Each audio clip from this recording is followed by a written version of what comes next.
अस्सलाम वालेकुम dear students. आज हम जो टॉपिक डिस्कस करने जा रहे हैं दैट इज़ एक्सेलरेशन। अभी हम एमडी कैट के रिलेटेड एक्सेलरेशन को इन डिटेल देखेंगे, इसको डिफाइन करेंगे, इसके यूनिट्स, डायरेक्शन, नेचर की बात करेंगे और इसी के साथ हम जो है एक्सेलरेशन की टाइप्स पढ़ेंगे। देन इसके कुछ प्रैक्टिस क्वेश्चंस डिस्कस कर रहे होंगे। सबसे पहले हम इसको डिफाइन करते हैं। बेटा जैसा कि आप लोग जानते हैं कि हमारे पास जो एक्सेलरेशन है that is equals to rate of change of velocity. ये हमारे पास इसकी सिंपल सी जो है वो एक डेफिनेशन है अगर आप लोगों ने एक्सेलरेशन को डिफाइन करना हो कि rate of change of velocity is called acceleration. अब अगर हम इसके बेटा फॉर्मूला की बात करें तो इसका फॉर्मूला इंतहाई आसान है। इसमें हम सिंपली जो है वो डिस्कस करेंगे a is equals to delta v over delta t. अब आप जानते हैं कि वेलोसिटी एक वेक्टर क्वांटिटी है, तो बीइंग वेक्टर क्वांटिटी जब हम इसको टाइम पे डिवाइड करेंगे तो जो एक्सेलरेशन हमारे पास बनेगा that would also be a vector quantity. तो हम इसको लिखते हैं acceleration is equals to delta v over delta t. अब जो डेल्टा वी है बेसिकली वो वेलोसिटी में चेंज है, तो हम इसको सिंपली लिख सकते हैं final velocity minus initial velocity और divided by t2 minus t1, या सिंपली आप इसको लिख लें डेल्टा टी। दोनों तरह से आप लिख सकते हैं, इसमें कोई इशू नहीं है बेटा। अब हम ऐसा करते हैं कि हम इसके यूनिट की बात करते हैं। बेटा जी जो हमारे पास वेलोसिटी है इसका यूनिट है मीटर पर सेकंड, और टाइम का जब यूनिट डिनोमिनेटर से न्यूमरेटर में जाएगा तो ये सेकंड इनवर्स हो जाएगा, तो मीटर पर सेकंड स्क्वायर इसका जो है हमारे पास यूनिट होगा।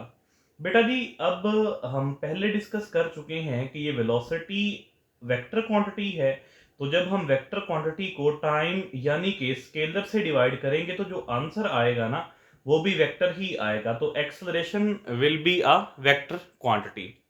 अब इस वेक्टर क्वांटिटी की बेटा जो डायरेक्शन है उस डायरेक्शन की हम बात करते हैं। बेटा जी जो हमारे पास एक्सेलरेशन है ना इसकी जो डायरेक्शन होती है it is along change in velocity. जो वेलोसिटी में चेंज की डायरेक्शन होगी वही एक्सेलरेशन की डायरेक्शन होगी, या ये एक्सेलरेशन अलोंग होती है फोर्स के, या ये एक्सेलरेशन अलोंग होती है चेंज इन मोमेंटम। आप वेलोसिटी में चेंज की बात करें, मोमेंटम में चेंज की बात करें या फोर्स की बात करें, तीनों के अलोंग जो है ये हमारे पास एक्सेलरेशन होती है। अब हम डिस्कस करते हैं इसकी टाइप्स के, एक्सेलरेशन की टाइप्स क्या हैं। बेटा सबसे पहली जो हमारे पास इसकी टाइप है एक्सेलरेशन की दैट इज यूनिफॉर्म एक्सेलरेशन। अब यूनिफॉर्म एक्सेलरेशन जो है इसमें हम सिंपली डिस्कस करते हैं कि अगर इक्वल इंटरवल्स ऑफ टाइम में बॉडी जो है वो equal change in velocity cover करती है तो उसकी एक्सेलरेशन यूनिफॉर्म होगी। तो मैं यहां पर सिंपली ये बात मेंशन करता हूं कि equal change in velocity in equal intervals of time, simply हम बेटा क्या लिखेंगे equal change in velocity in equal intervals of time is called uniform acceleration। और equal intervals of time के लिए हम simply क्या लिख लेंगे डेल्टा टी लिख लेंगे। अगर equal change in velocity equal intervals of time में हो तो हम कहते हैं कि इस बॉडी की जो एक्सेलरेशन है वो यूनिफॉर्म है। इसके बाद बेटा अगर हम सेकंड टाइप की बात करें तो हम कहते हैं कि वेरिएबल एक्सेलरेशन। बेटा जी आप जानते हैं कि वेरिएबल का मतलब ऐसी चीज जो क्या हो चेंज हो रही हो, तो मैं यहां पर जो है वो डिस्कस करता हूं वेरिएबल एक्सेलरेशन को। बेटा जी जहां पे आप लोगों ने इक्वल लिखा है चेंज इन वेलोसिटी के साथ, तो आप उसी के साथ अब क्या करेंगे इक्वल की बजाय अनइक्वल लिख लेंगे तो वो हमारे पास वेरिएबल एक्सेलरेशन आ जाएगी। तो हम इसमें ये बात करते हैं कि unequal change in velocity in equal intervals of time. Unequal change in velocity in equal intervals of time is called variable acceleration. ये बेटा हमारे पास इसकी सिंपल सी जो है वो डेफिनेशन रहेगी वेरिएबल एक्सेलरेशन की। और अब बात ये है कि कुछ बच्चे ये सोचते हैं कि सर हम अनइक्वल वेलोसिटी में चेंज के साथ ही क्यों लगा रहे हैं, हम टाइम के साथ भी तो अनइक्वल लगा सकते हैं। तो बेटा ऐसा फिजिबल है, या तो आप वेलोसिटी में चेंज के साथ अनइक्वल लगा लें या आप टाइम इंटरवल के साथ अनइक्वल लगा लें, किसी एक के साथ आप अनइक्वल लगा लें। लेकिन हम वेलोसिटी में चेंज के साथ अनइक्वल को प्रेफर करते हैं क्योंकि हमारी बुक इस पैटर्न को फॉलो करती है, तो हम भी उसी को प्रायोरिटाइज करते हैं। तो अगर दोनों के साथ अनइक्वल नहीं लिखा जा सकता, किसी एक के साथ अनइक्वल लिखा जा सकता है। इसके बाद बेटा हमारे पास जो थर्ड टाइप है एक्सेलरेशन की, इसके बारे में हम सिंपली ये कहते हैं कि इंस्टेंटेनियस एक्सेलरेशन। बेटा जी इंस्टेंटेनियस स्पीड, इंस्टेंटेनियस वेलोसिटी या इंस्टेंटेनियस एक्सेलरेशन, इसमें जस्ट हम जो है वो बात करते हैं नॉर्मली फॉर्मूलाज की कि इसके फॉर्मूलाज क्या हैं। तो मैं यहाँ पे इंस्टेंटेनियस एक्सेलरेशन का जो है वो रिलेशन आप लोगों के सामने पुट करता हूं। तो बेटा मेरे पास जो इंस्टेंटेनियस एक्सेलरेशन होगी ना, आप लोग ये बात जानते हैं कि इंस्टेंटेनियस मेजरमेंट वो मेजरमेंट होती है जब टाइम जो है वो किसको अप्रोच कर रहा हो, टाइम जीरो को अप्रोच कर रहा हो। तो हम यहाँ पे लिमिट लगाते हैं a instantaneous limit delta t approaches to zero. और इसमें हम क्या लिख सकते हैं, हम लिखेंगे change in velocity over time interval to cover that particular change in velocity. बेटा ये हमारे पास आ गई इंस्टेंटेनियस एक्सेलरेशन।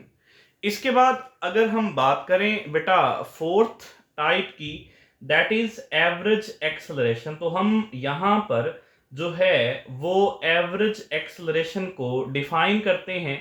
बेटा जी एवरेज एक्सेलरेशन क्या है कि अगर आप टोटल चेंज इन वेलोसिटी को आप total time taken for that change से डिवाइड कर दें तो वो हमारे पास एवरेज एक्सेलरेशन आ जाएगी। इसको हम सिंपली जो है वो delta v over delta T लिख सकते हैं, जो हमारे पास नॉर्मली फॉर्मूला हम यूज करते हैं। तो उसी में हम लोग इसको कह सकते हैं कि ये हमारे पास एवरेज एक्सेलरेशन है कि जितना भी वेलोसिटी में टोटल चेंज आया है ना, उस टोटल वेलोसिटी में चेंज को आप टाइम से डिवाइड कर दें तो वो हमारे पास जो है एवरेज एक्सेलरेशन आ जाएगी। यहां पे हम लिख क्या रहे हैं, delta v over delta T. ये हमारे पास एवरेज एक्सेलरेशन का सिंपल सा रिलेशन बनेगा। अब यहां पर हम लोगों ने एक बात डिस्कस करनी है, वो बात ये है कि बेटा हमारे पास दो तरह की एक्सेलरेशन है जो हमने लास्ट पे डिस्कस की, इंस्टेंटेनियस और दूसरी एवरेज। अगर बेटा किसी भी जगह पर इंस्टेंटेनियस एक्सेलरेशन और इसके साथ साथ एवरेज एक्सेलरेशन आपस में सेम हो तो इसका मतलब ये है कि वो जो बॉडी है ना उसकी एक्सेलरेशन जो है बेटा वो यूनिफॉर्म है। अगर एवरेज और इंस्टेंटेनियस एक्सेलरेशन की वैल्यूज सेम हो तो इसका मतलब ये है कि उस पर्टिकुलर ऑब्जेक्ट की जो एक्सेलरेशन है बेटा वो कैसी है, वो यूनिफॉर्म एक्सेलरेशन है। नेक्स्ट हम ये बात करते हैं कि हमारे पास एक्सेलरेशन जो है वो वेलोसिटी के पैरेलल कब होगी, वेलोसिटी के एंटी पैरेलल कब होगी और वेलोसिटी के परपेंडिकुलर कब होगी। बेटा जी जो एक्सेलरेशन है वो वेलोसिटी के पैरेलल तब होगी जब बॉडी की वेलोसिटी जो है वो इंक्रीज हो रही हो। कि अगर बॉडी की वेलोसिटी इंक्रीज हो रही है तो तब एक्सेलरेशन और वेलोसिटी आपस में पैरेलल होंगे। लेकिन अगर बॉडी की वेलोसिटी डिक्रीज हो रही है तब जो है हमारे पास वो एक्सेलरेशन और वेलोसिटी आपस में एंटी पैरेलल होंगे। अब ऑब्जेक्ट की जो वेलोसिटी है और एक्सेलरेशन है वो आपस में परपेंडिकुलर कब होंगे? जब ऑब्जेक्ट की जो मोशन है वो सर्कुलर पाथ के अलोंग हो। सो सर्कुलर पाथ के मोशन अलोंग होगी तो acceleration is perpendicular to velocity. अगर वेलोसिटी डिक्रीज कर रही होगी तो acceleration is anti parallel to velocity, और अगर वेलोसिटी इंक्रीज कर रही होगी तो acceleration is parallel to velocity. ये बेटा 3 केसेस हैं हमारे पास एक्सेलरेशन के। बेटा अब हम लोग जो है वो इसके एक्सेलरेशन के कुछ क्वेश्चंस डिस्कस करते हैं और फिर इस टॉपिक को वाइंड अप करने की तरफ मूव करते हैं। हमारा पहला क्वेश्चन ये है, हमसे ये पूछा गया है कि if velocity of an object is increasing, increasing के लिए मैं सिंपली जो है वो अपवर्ड एरो ड्रॉ कर देता हूं, then which of the following is possible या मे पॉसिबल। ये WOF का जो मतलब है, इसका मतलब है विच ऑफ द फॉलोइंग में पॉसिबल, कि अगर हमारे पास वेलोसिटी इंक्रीज हो रही हो ना तो फिर इसमें से क्या पॉसिबल है। इसके बेटा जो ऑप्शंस हैं, अल्फा ऑप्शन है कि एक्सेलरेशन जो है वो कांस्टेंट रहेगी, बीटा ऑप्शन है इसका एक्सेलरेशन इंक्रीज होगी, इसका बेटा चार्ली ऑप्शन है एक्सेलरेशन डिक्रीज होगी, और इसका डेल्टा ऑप्शन है ऑल ऑफ दीज। अब सबसे पहले इस क्वेश्चन को सॉल्व करने से पहले मेरा आपसे क्वेश्चन ये है कि मुझे आप ये बताएं कि एक्सेलरेशन का वेलोसिटी के साथ क्या रिलेशन है। हम नॉर्मली ऐसा सुनते हैं कि वेलोसिटी का एक्सेलरेशन के साथ डायरेक्ट रिलेशन है, जबकि ऐसा नहीं है। वेलोसिटी और एक्सेलरेशन एक दूसरे पे डिपेंड नहीं करते। एक्सेलरेशन डिपेंड करता है चेंज इन वेलोसिटी पे, वेलोसिटी पे डिपेंड नहीं करती एक्सेलरेशन। ये बात आप लोगों ने याद रखनी है कि acceleration depends upon change in velocity but not upon velocity. So इसमें अगर एक ऑब्जेक्ट की वेलोसिटी इंक्रीज कर रही है ना तो फिर एक्सेलरेशन कांस्टेंट भी हो सकती है, एक्सेलरेशन बढ़ भी सकती है, और एक्सेलरेशन जो है वो कम भी हो सकती है। तो इसमें तीनों पॉसिबिलिटीज मौजूद हैं। तो मैं अब ऐसा करता हूं कि इन तीनों आंसर्स को जो मैंने यहां पे लिखे हैं इनको वन बाय वन प्रूव करते हैं। बेटा जी आप सपोज कीजिएगा कि हमारे पास यहाँ पर कोई इंटरवल्स हम लोग ले लेते हैं, जैसा कि कुछ इस तरह से मैं इंटरवल्स सपोज कर लेता हूं। यहाँ पे कुछ वेलोसिटीज और टाइम की बात कर लेते हैं। यहाँ पे मैं कहता हूं ऑब्जेक्ट की जो वेलोसिटी है वो 0 मीटर पर सेकंड है, यहाँ पर है 10 मीटर पर सेकंड, यहाँ पर है 20 मीटर पर सेकंड, और यहाँ पर है 30 मीटर पर सेकंड। हमारा पहला कंसर्न क्या था? वेलोसिटी इंक्रीज करनी चाहिए, तो वेलोसिटी इंक्रीज कर रही है। यहां पर बेटा हम टाइम लेते हैं 0 सेकंड, यहां पर 5 सेकंड्स, यहां पर टाइम 10 सेकंड्स, और यहां पे टाइम 15 सेकंड्स। अगर हमने एक्सेलरेशन और वेलोसिटी को देखना तो फिर हमें टाइम इंटरवल को कांस्टेंट रखना पड़ेगा। तो टाइम इंटरवल को हम कांस्टेंट रखे हुए हैं। अब लेट्स सपोज कि यहां पर जो एक्सेलरेशन है बेटा वो a1 है, यहां पर जो एक्सेलरेशन है वो a2 है, यहां पर जो एक्सेलरेशन है वो a3 है। हम यहां पे एक्सेलरेशन a1, a2 और a3 की वैल्यूज कैलकुलेट करते हैं। मैं सबसे पहले a1 एक्सेलरेशन की वैल्यू कैलकुलेट करता हूं। इसके लिए अगर आप फाइनल वेलोसिटी देखेंगे तो वो 10 है, इनिशियल देखेंगे तो 0 है। एक्सेलरेशन फाइंड करने के लिए फाइनल में से इनिशियल वेलोसिटी को आपको माइनस करना पड़ेगा। फाइनल टाइम 5 है, इनिशियल टाइम 0 है, तो 10 माइनस 0 10 और 5 माइनस 0 5, तो 10 ओवर 2 कम्स टू बी 2। तो इसका जो आंसर है वो हमारे पास आ जाएगा 2 मीटर पर सेकंड स्क्वायर। हम यहां पर एक्सेलरेशन a2 कैलकुलेट करते हैं। जब एक्सेलरेशन a2 कैलकुलेट करेंगे तो बेटा फाइनल वेलोसिटी कितनी है 20, इनिशियल कितनी है 10, सो 20 -10 ये हमारे पास आ गया वेलोसिटी में change, divided by final time कितना है 10, इनिशियल टाइम कितना है 5। सो यहाँ पे हम लिखेंगे 10 - 5। तो बेटा जी 20 - 10 10 और 10 - 5 5। तो फिर 10 को हम 2 पर डिवाइड करेंगे तो हमारे पास एक्सेलरेशन बनेगी 2 मीटर पर सेकंड स्क्वायर। अब पहले इंटरवल के लिए भी एक्सेलरेशन की value 2 meter per second square है और दूसरे इंटरवल के लिए भी एक्सेलरेशन की value 2 meter per second square है। अब हम ऐसा करते हैं कि हम बात करते हैं थर्ड इंटरवल की, कि थर्ड इंटरवल में हमारे पास एक्सेलरेशन क्या है। मैं यहाँ पर A3 एक्सेलरेशन कैलकुलेट करता हूँ और उसको हम मजीद फिर आगे लेकर के चलते हैं।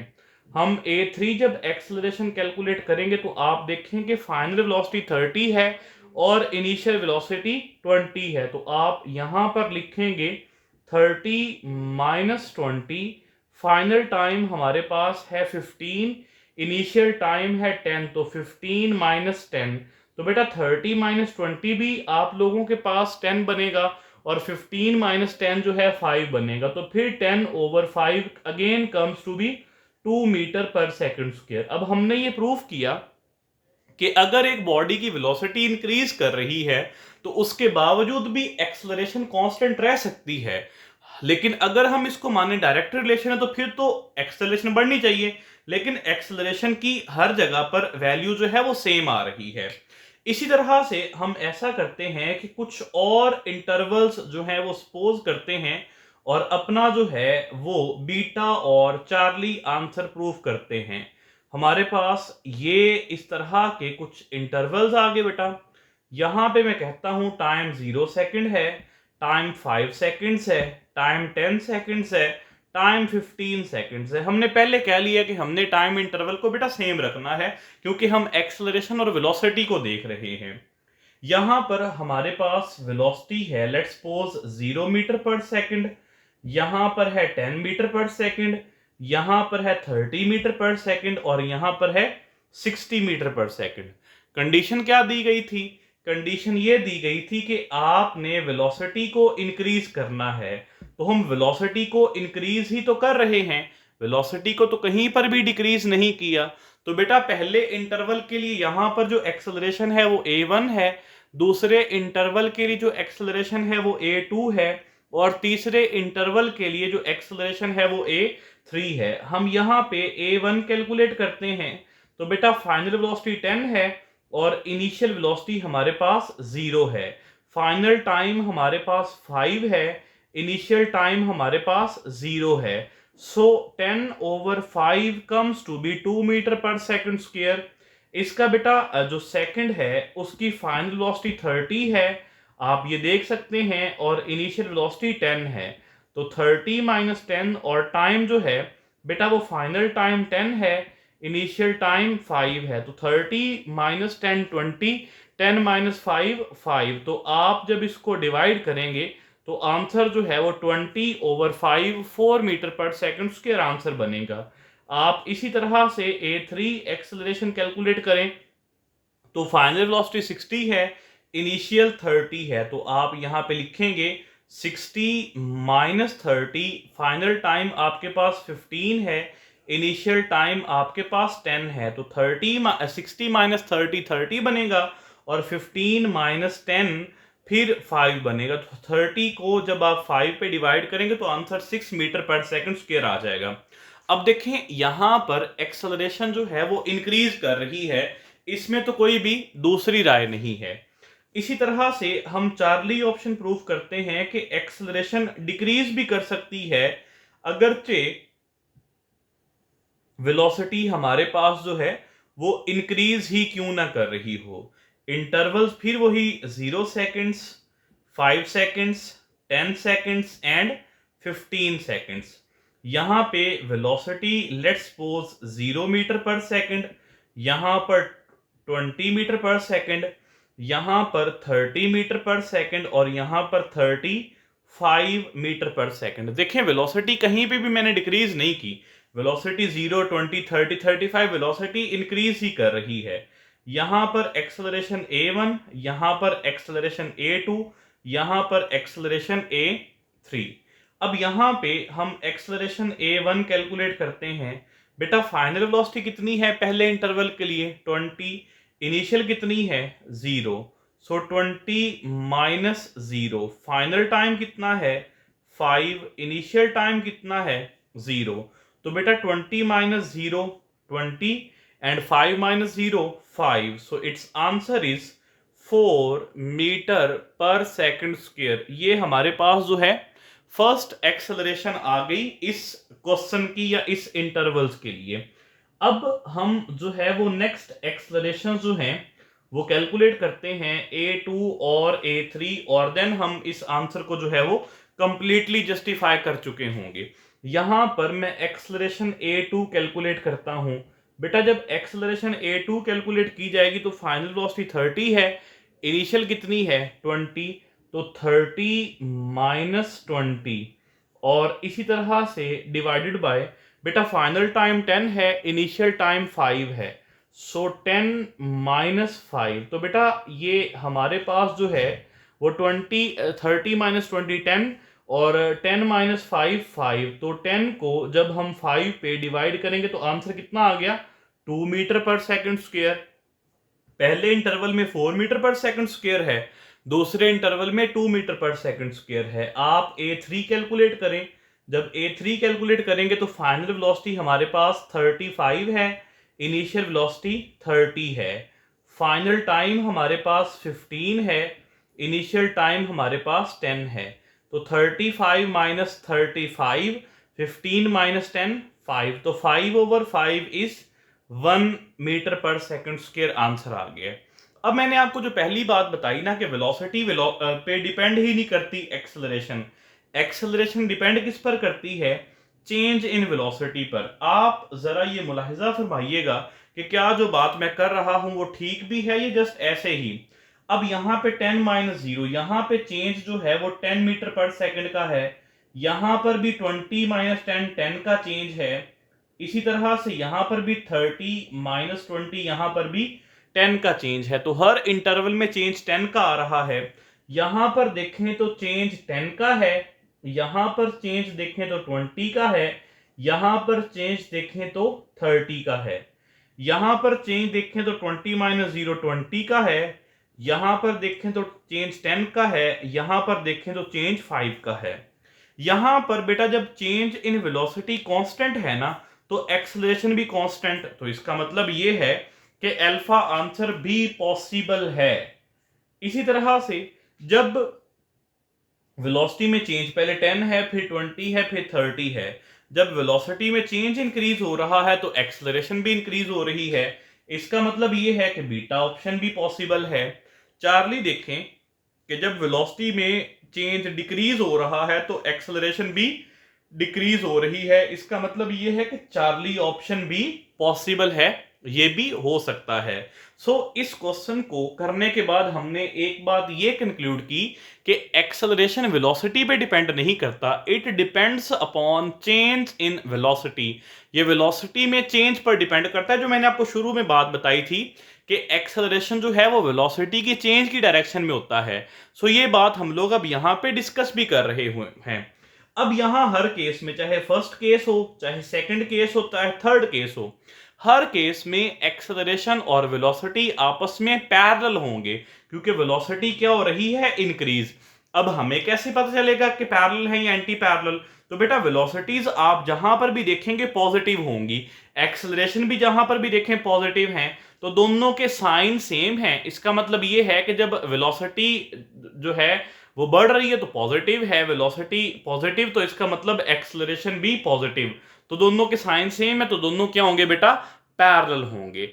अब हम चलते हैं नेक्स्ट क्वेश्चन की तरफ। बेटा हमारा जो नेक्स्ट क्वेश्चन है उसमें ये कहा गया है कि एक पर्सन है जो कि इनिशियली टुवर्ड्स ईस्ट मूव कर रहा है with a velocity of 3 meter per second, let this velocity is v1, and इसी तरह से वो कुछ देर के बाद टर्न लेता है टुवर्ड्स नॉर्थ, और उसकी वेलोसिटी वहां पर भी क्या रहती है 3 मीटर पर सेकंड।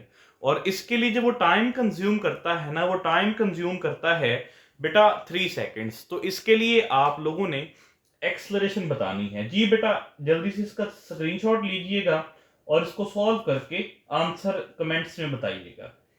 बेटा अब देखिएगा कि वेलोसिटी जो है वो इनिशियली भी 3 है, फाइनली भी 3 है। तो कुछ बच्चे क्या सोचते हैं, कुछ बच्चे ये सोचते हैं कि चूंकि इसकी वेलोसिटी दोनों बार सेम है तो एक्सेलरेशन जो है वो 0 के इक्वल होगी, जो कि अल्फा ऑप्शन हमें नजर भी आ गया और हम इसको जो है वो कह भी देते हैं कि वेलोसिटी में चेंज 0 है तो एक्सेलरेशन भी 0 है, जबकि एक्चुअल में ऐसा नहीं है। ये स्पीड में चेंज 0 है, वेलोसिटी में चेंज 0 नहीं है। वो किस तरह से, ऐसा क्यों है? बेटा देखें, वेलोसिटी एक वेक्टर क्वांटिटी है। वेक्टर को ब्रीफली एक्सप्लेन करने के लिए हमें दो चीजों की जरूरत पड़ती है, एक उसका मैग्नीट्यूड और दूसरा उसकी डायरेक्शन। अगर तो अकेला मैग्नीट्यूड यानी कि स्पीड, जो वेलोसिटी का जो मैग्नीट्यूड वो स्पीड है, अगर तो स्पीड चेंज हो जाए तब भी वेलोसिटी चेंज हो जाती है, या अकेली डायरेक्शन चेंज हो तब भी वेलोसिटी चेंज हो जाती है, या दोनों ही चेंज हो जाए, स्पीड भी चेंज हो, वेलोसिटी स्पीड भी चेंज हो, डायरेक्शन भी चेंज हो, फिर भी वेलोसिटी चेंज हो जाती है। अब यहां पर स्पीड तो चेंज नहीं हो रही, बट यहां पर डायरेक्शन तो चेंज हो रही है ना। तो डायरेक्शन के चेंज होने की वजह से यहां पर एक्सलरेशन मौजूद होगी। अब वो एक्सलरेशन कितनी होगी वो हम कैलकुलेट करने की कोशिश करते हैं बेटा, और उसको हम समझेंगे कि किस तरह से कैलकुलेट किया जा सकता है। सबसे पहली बात तो ये कि हम लोगों ने एक्सलरेशन का मैग्नीट्यूड कैलकुलेट करना है, तो उसके लिए हमें क्या चाहिए, वेलोसिटी में चेंज का मैग्नीट्यूड डिवाइडेड बाय जितना टाइम लगा है। अब वेलोसिटी में जो चेंज है उसका मैग्नीट्यूड तो हमारे पास नहीं है, बट टाइम तो है ना। टाइम कितना गिवन है बेटा, टाइम है 3 सेकंड्स। तो चले टाइम है, वेलोसिटी में चेंज कैलकुलेट करने की हम कोशिश करते हैं। वेलोसिटी में चेंज चाहिए हो तो बेटा हमें वेक्टर फॉर्म गिवन है ना। तो सबसे पहले हम ये देखते हैं कि वेलोसिटी में चेंज फाइंड कैसे किया जा सकता है। वेलोसिटी में चेंज फाइंड करने के लिए आप ये कहते हैं कि change in velocity is equals to final velocity और माइनस इनिशियल वेलोसिटी। अब लेट्स सपोज के यहां पे वेक्टर फॉर्म है और सबट्रैक्शन है, लेकिन हमें पता है कि जिन वेक्टर्स को हमने सबट्रैक्ट करना हो ना, तो उसको कैसे लिखते हैं, प्लस और माइनस, इस तरह से हम सबट्रैक्शन लिख लेते हैं। तो हमारे पास अगर v1 टूवर्ड्स ईस्ट है तो फिर माइनस v1 किधर होगा, टूवर्ड्स वेस्ट हो जाएगा। हमारे पास फर्स्ट वेक्टर v2 है। आप ऐसा करें कि यहां पर आप लोग वेक्टर v2 ड्रॉ कर लें जो कि टूवर्ड्स नॉर्थ है। तो हम यहां पर वेक्टर v2 ड्रॉ करेंगे और इसको ड्रॉ करने के बाद हम इसके हेड के साथ सेकंड वेक्टर जो कि -v1 है उसकी टेल ज्वाइन करेंगे। बेटा जी मैंने आपको पहले बताया कि v1 हमारे पास ईस्ट की तरफ है तो -v1 वेस्ट की तरफ हो जाएगा। तो मैंने यहां पे -v1 की जो टेल है ना वो v2 के हेड के साथ ज्वाइन कर दी, मतलब ये कि फर्स्ट वेक्टर का हेड और सेकंड की टेल। अब अगर आपने इसका रिजल्टेंट फाइंड करना है तो फर्स्ट वेक्टर की टेल और लास्ट वेक्टर का हेड, तो आप ऐसा करें कि v1 के हेड को v2 की टेल से ज्वाइन कर दें। अब ये आपके पास बेसिकली होगी वेलोसिटी में चेंज, जिसको आप डेल्टा v कह सकते हैं। अब इसका मैग्नीट्यूड कुछ ना कुछ तो नजर आ ही रहा है ना, जिसका मतलब वेलोसिटी में चेंज 0 के इक्वल नहीं है, कुछ ना कुछ वेलोसिटी में चेंज मौजूद है। सो वेलोसिटी में चेंज फाइंड करने के लिए हमें क्या यूज करना पड़ेगा बेटा, पिथागोरस थ्योरम। मैग्नीट्यूड फाइंड करना है।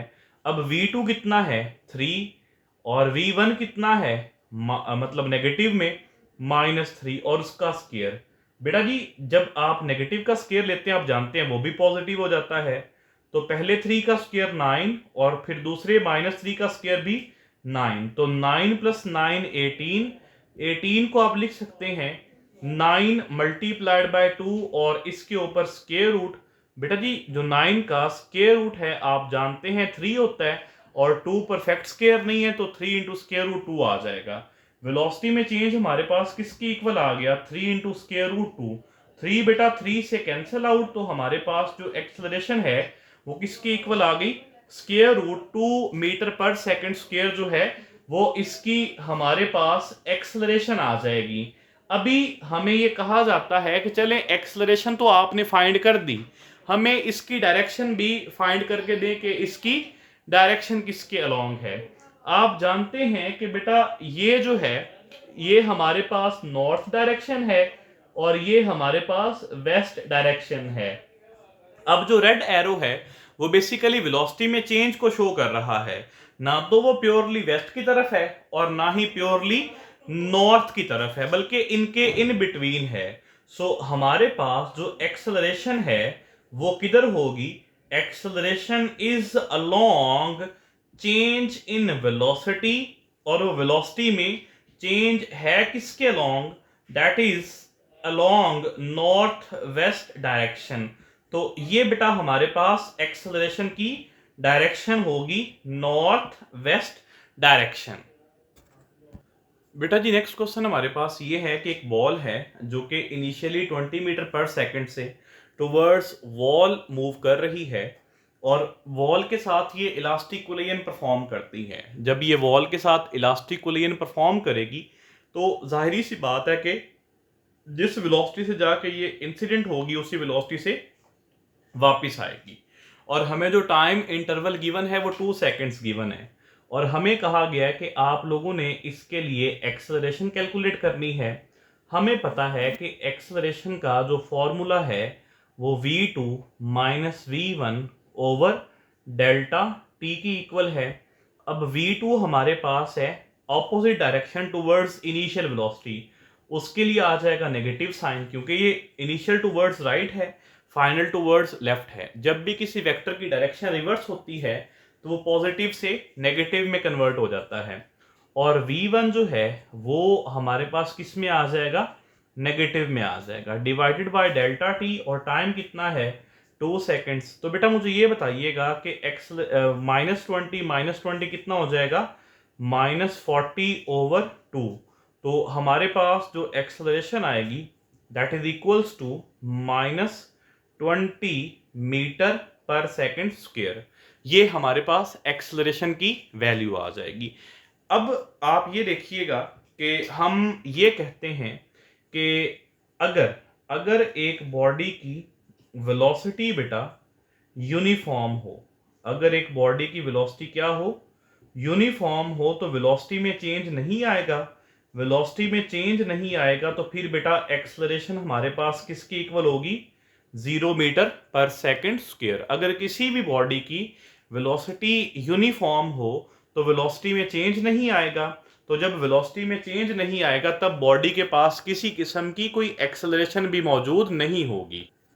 अब नेक्स्ट हमसे ये पूछा जाता है कि आप हमें ये बताएं कि किसी भी ऑब्जेक्ट के पास जो है वो एक्सेलरेशन नॉन जीरो है, acceleration is not equals to 0 meter per second square, but velocity जो है वो उस ऑब्जेक्ट की 0 मीटर पर सेकंड है। अब ये कब पॉसिबल है ये हमने बताना है। तो बेटा जब हमारे पास कोई भी बॉडी या सिंपल पेंडुलम को ही एग्जाम्पलीफाई कर लेते हैं, जब ये ऑसिलेशंस परफॉर्म कर रहा होता है तो एक्सट्रीम पोजीशन पे इसकी वेलोसिटी 0 हो जाती है जबकि इसकी एक्सेलरेशन मैक्सिमम होती है eight extreme position in simple harmonic motion. Simple harmonic motion में एक्सट्रीम पोजीशन पे वेलोसिटी 0 जबकि एक्सेलरेशन मैक्सिमम हो जाती है, ये पॉइंट। इसके बाद दूसरा पॉइंट है eight top when object is thrown vertically upward.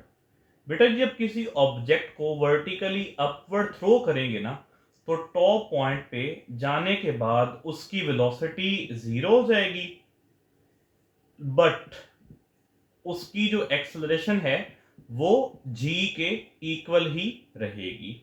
इसके बाद थर्ड हम लिखते हैं sudden brakes applied to a car.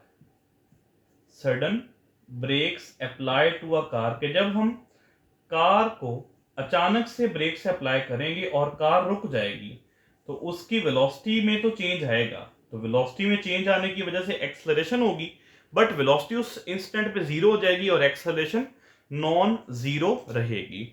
ये हमने कुछ बातें डिस्कस कर ली बेटा जी। इसका लास्ट एमसीक्यू, और इस लास्ट एमसीक्यू के बाद हम इस लेक्चर को वाइंड अप करेंगे। बाकी इंशाल्लाह जो है हम नेक्स्ट लेक्चर्स में चीज़ों को कवर अप कर रहे होंगे। बेटा जी एमसीक्यू हमारे पास जो है वो ये है कि हमारे पास एक्सेलरेशन a1 है 5 मीटर पर सेकंड स्क्वायर। ये कितने टाइम के लिए है? That is equals to t1 10 seconds. हमारे पास एक्सेलरेशन a2 है बेटा, that is equals to 10 metre per second square, and this one is for time interval t2 that is equals to 5 seconds। अब आपने ये बताना है कि इन दोनों में एवरेज एक्सेलरेशन किसकी इक्वल होगी। अब आप लोग इसका स्क्रीनशॉट लीजिएगा, सॉल्यूशन से पहले इसको सॉल्व कीजिएगा और देन देखिएगा कि आपका आंसर जो है वो मैच कर रहा है या नहीं। So average acceleration in scenarios में फाइंड करने का हमारे पास रिलेशन होता है a1 t1 plus a2 t2 divided by t1 plus t2। हमारे पास एक्सेलरेशन 1 किसकी इक्वल है? 5 कितने टाइम के लिए? 10 सेकंड्स के लिए, प्लस एक्सेलरेशन a2 कितना है? 10 कितने सेकंड्स के लिए? 5 सेकंड्स के लिए, और नीचे 10 प्लस 5 ये 50 और ये भी 50। So 5 10s are 50 and 10 5s are 50। 50 plus 50 100, 100 over 15। ये 20 पे कैंसिल आउट हो जाएगा, मतलब 5 पे कैंसिल आउट होगा 20 और ये कितना आ जाएगा 3। So it's answer will be 20 divided by 3 meter per second square. अगर इसको मजीद सॉल्व करें तो इसका आंसर जो है वो 6 पॉइंट समथिंग आ जाएगा। बेटा जी आज के लिए इतना ही इनफ है। इसमें आपको कोई भी कंफ्यूजन हो, कोई भी आपका क्वेश्चन हो, आप कमेंट सेक्शन में पूछ सकते हैं और हमें ये लाजमी बताइएगा कि आपको इस लेक्चर में कुछ यूज़फुल चीज़ें मिली या आपको ओवरऑल ये लेक्चर कैसा लगा। आप लोगों को अगर ये लेक्चर अच्छा लगा हो तो अपने जो भी आपके कोलीग्स हैं, आप लोगों के फेलोज हैं, उनके साथ लाजमी शेयर कीजिएगा। थैंक यू सो मच बच्चों, अल्लाह हाफिज़।